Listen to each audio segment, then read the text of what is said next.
রাধে রাধে। এই যে হাতার ডিজাইনটা তোমরা দেখতে পাচ্ছ, আজকে এই হাতার ডিজাইনটাই আমি তোমাদের সাথে শেয়ার করব।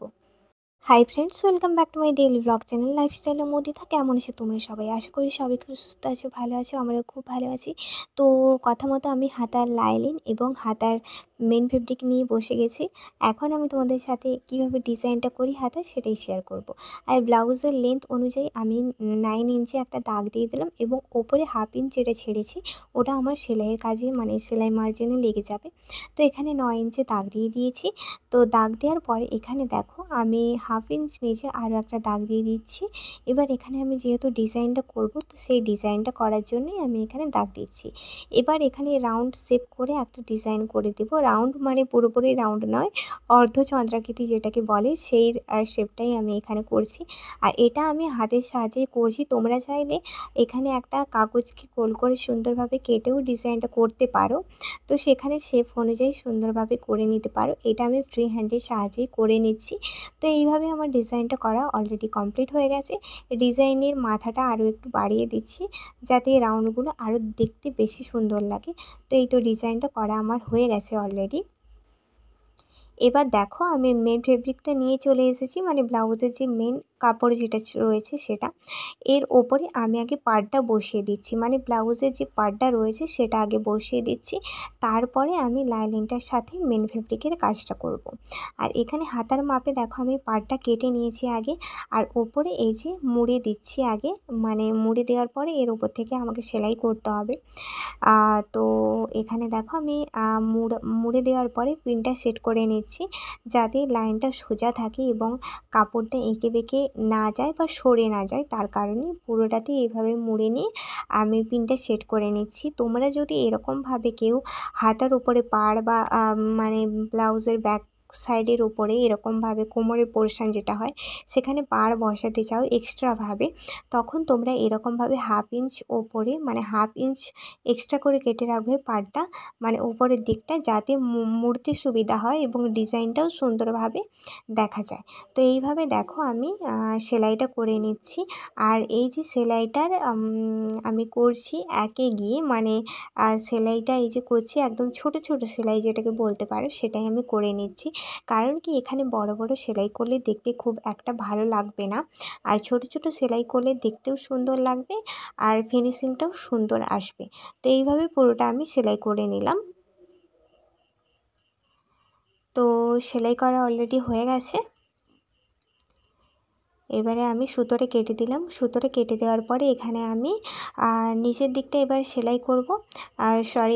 নিচের দিকটা বলছি, নিচের দিকটা সেলাই করার আগে আমি ব্লাউজের মানে সামনের অংশে, ব্লাউজের হাতার সামনের অংশটাতে আমি এই যে ব্লাউজের লাইনিংটা বসিয়ে নিলাম এবং এখানে পিনটা সেট করে নিচ্ছি।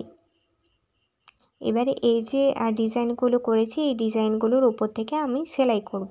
তো যেইভাবে ডিজাইনগুলো রয়েছে সেইভাবেই সেলাইটা করব। আর হাতার ডিজাইনটা তো তোমরা দেখলেই ফার্স্টে আমি শেয়ার করেছিলাম।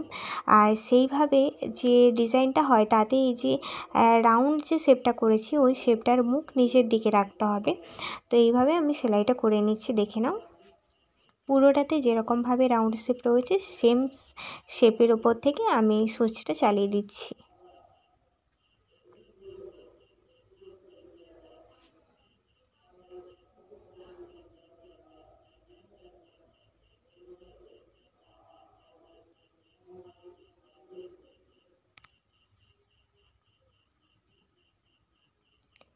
তো চলো, এই তো আমার পুরোটা সেলাই করা হয়ে গেছে। এবার আমি এখানে কাটিং করব। কাটিং করার জন্য আগে থেকে পিনটা আমি খুলে নিচ্ছি। এবার এইখান থেকে আমি কাটিংটা করে নিচ্ছি, আগে দেখে নাও। এই তো আমার কাটিং হয়ে গেছে। এবারে আমি এই যে এক্সট্রা যে অংশগুলো রয়েছে এটাকে আমি ত্রিভুজের মতো শেপ করে কেটে নেব, কারণ এখানে ত্রিভুজ শেপের মতো কাটা ছাড়া আর কোনো কাটার মানে পদ্ধতি নেই, তার জন্য ত্রিভুজ শেপের মতো কেটে নিতে হবে। আর এখানে ছোট ছোট কাটিংও করে নিতে হবে যাতে ফিনিশিংটাও সুন্দর আসে। আর এই যে রাউন্ড শেপটা আমি যখন বের করব বাইরের দিকে তখন যাতে কোথাও লেগে না যায়, কারণ তোমরা যদি ঠিকঠাকভাবে কাটিং না করো দেখতে পারবে রাউন্ড শেপ শেপটা বের করানোর সময় কোথাও আটকে গেছে বা শেপটা ঠিকঠাকভাবে বাইরে আসছে না, তার জন্যই এই ছোট ছোট করে কাটিংগুলো লাগাতে হবে। এবার এই যে দেখো প্রত্যেকটা যে রাউন্ড শেপটা রয়েছে সেইটা আমি বাইরের দিকে আঙুল দিয়ে ভালো করে বের করে দিচ্ছি। তো এইভাবে বের করার পর এখানে দেখো বের করা হয়ে গেছে আমার। অতএব লাইলিনটা আমার ভেতরের দিকে চলে গেল আর ব্লাউজের মেন ফেব্রিকটা উপরের দিকে চলে এলো। এরপরে ভালো করে আমি কাঁচি দিয়ে সেট করে নিচ্ছি এটা। কোথাও হয়তো কাপড়টা যদি ঢুকে থাকে বা ঠিকঠাকভাবে ফিনিশিং না আসে, তখন কাঁচি দিয়ে এটাকে সেট করে নিতে হবে ভালো করে।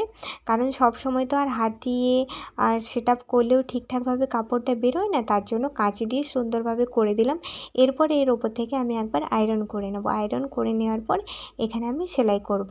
তো দেখো তার আগে আমি লাইলিনটা মানে ব্লাউজের ভেতরের সাইডটা লাইলিনের ওপর থেকে আমি এই যে চক দিয়ে মার্কিং করে নিয়েছি, সেই মার্কিং বরাবরই আমি সেলাইটা করে নিচ্ছি।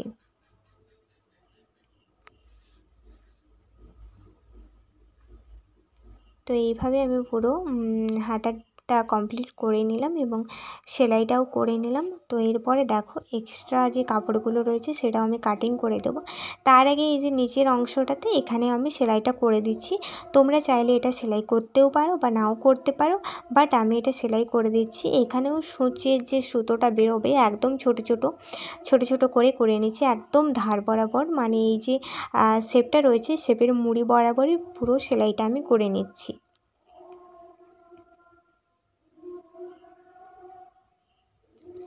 তো সুন্দরভাবে এইভাবে পুরোটা আমি আগে সেলাইটা করে নিই। তো ব্লাউজটা মোটামুটি ব্লাউজের হাতাটা মোটামুটি কমপ্লিট হয়ে গেছে বলতে পারো তোমরা। তো এরপরে আর অল্প একটু কাজ রয়েছে যেটাকে করতে হবে। তো এইভাবে দেখো পুরোটা আমি সেলাই করে নিয়েছি অলরেডি। এবার এক্সট্রা যে কাপড়টা রয়েছে মেন ফেব্রিক সহ লাইনিং সহ সেটাকে আমি কাটিং করে দেব।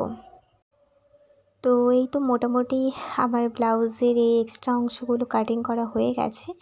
এবারে চলো আমি তোমাদের সাথে ব্লাউজের হাতার ফাইনাল যে লুকটা সেটা আমি এখন তোমাদের সাথে শেয়ার করে দিচ্ছি। তো সেমভাবে আরও একটা হাতার ডিজাইন আমি করে নিয়েছি, সেটা একটু পরেই শেয়ার করছি। আর এই হচ্ছে ব্লাউজের মানে ফাইনাল হাতার ডিজাইন। তো তোমাদের হাতার ডিজাইনটা কেমন লাগলো অবশ্যই জানিও। আর হাতার ভেতরের দিকটাও তোমরা দেখতে পাচ্ছ কত সুন্দরভাবে ফিনিশিংভাবে এসেছে। আর এইটা হচ্ছে সামনের দিকটা। তো যাই হোক, ভিডিওটা যদি ভালো লাগে ছোট্ট একটি করে লাইক করে দিও। আর কেমন লেগেছে অবশ্যই কমেন্ট করে জানিও।